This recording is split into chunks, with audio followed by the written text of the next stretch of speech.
Hello my dear student, मैं सूरज जादौन आपका अपनी वीडियो में स्वागत करता हूं। तो जैसा कि आप जानते हो, मैं क्लास 12th को 11th-12th को फिजिक्स अपने शहर सबलगढ़ में पढ़ाता हूं। तो मैं आपको बता दूं कि एमपी बोर्ड ने एग्जाम डेट अनाउंस कर दी है, जो कि 5 मार्च 2025 को आपका एग्जाम होगा।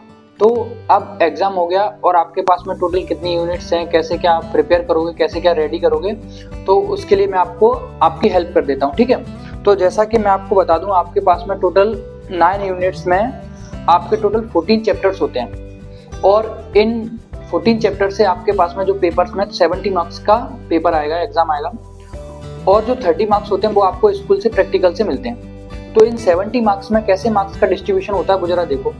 तो स्टार्टिंग की फर्स्ट और सेकंड यूनिट्स में, जिसमें 3 चैप्टर इंक्लूड होते हैं आपके पास में, फर्स्ट, सेकंड और थर्ड, उससे आपके पास में 16 मार्क्स का आता है। और 3 और 4 यूनिट से, जिसमें चैप्टर कौन कौन से इंक्लूड होते हैं, 4, 5, 6, 7, उससे आपके पास में 17 मार्क्स का आएगा। और वहाँ आपके पास में 5 और 6 यूनिट, जिसमें चैप्टर इंक्लूड होते हैं 8, 9, 10, वहाँ से आपके पास में 18 मार्क्स का आएगा। और चैप्टर यूनिट 7 और 8 से, जिसमें चैप्टर इंक्लूड होते हैं आपके पास में 11, 12 और 13, वहाँ से आपके पास में 12 मार्क्स का आएगा। और लास्ट यूनिट जो कि 9 यूनिट है, जिसमें सिर्फ एक ही चैप्टर है 14, उससे आपके पास में 7 मार्क्स का आएगा।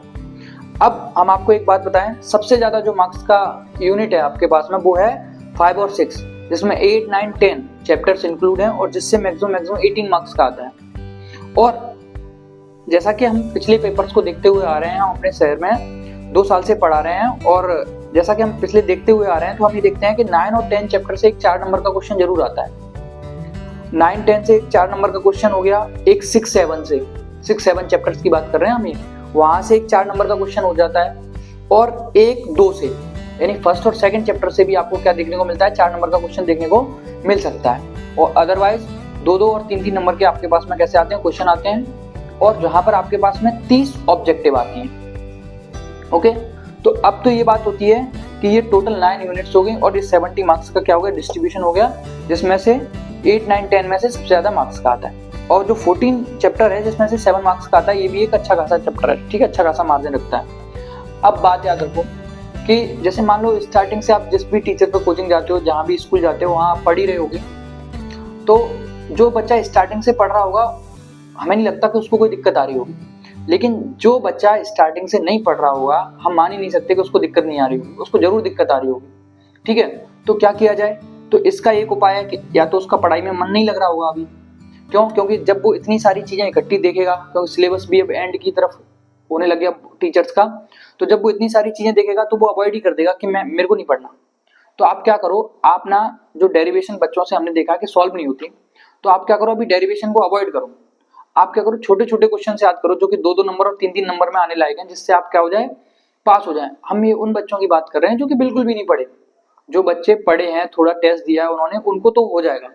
तो क्या करो कि आप या तो अपने टीचर के नोट से छोटे छोटे क्वेश्चंस, उसको टीचर से डेली 5-5 या 10-10 क्वेश्चन लगवा करके याद करो।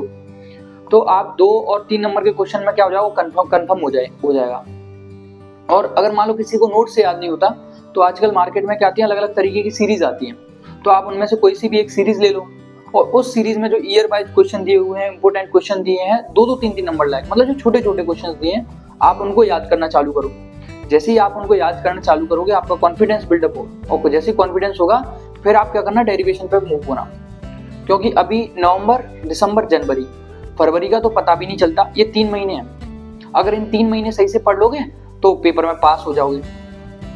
ठीक है, और अच्छी परसेंट भी बन जाएगी। ठीक है, और अगर किसी भी बच्चे को कोई भी दिक्कत होती है, तो आप या तो कमेंट कर दीजिए, आप कमेंट करोगे, उस कमेंट का रिप्लाई हम जरूर देंगे। ठीक है, तो आई होप आप सबको ये वीडियो अच्छी लगी होगी और आप समझिए। ठीक है, और पढ़ना सच में जरूरी होता है। ठीक है, तो थैंक यू स्टूडेंट्स। हाँ, अगर आपको वीडियो अच्छी लगे तो इस चैनल को लाइक करें, शेयर करें और सब्सक्राइब भी करें। Thank you.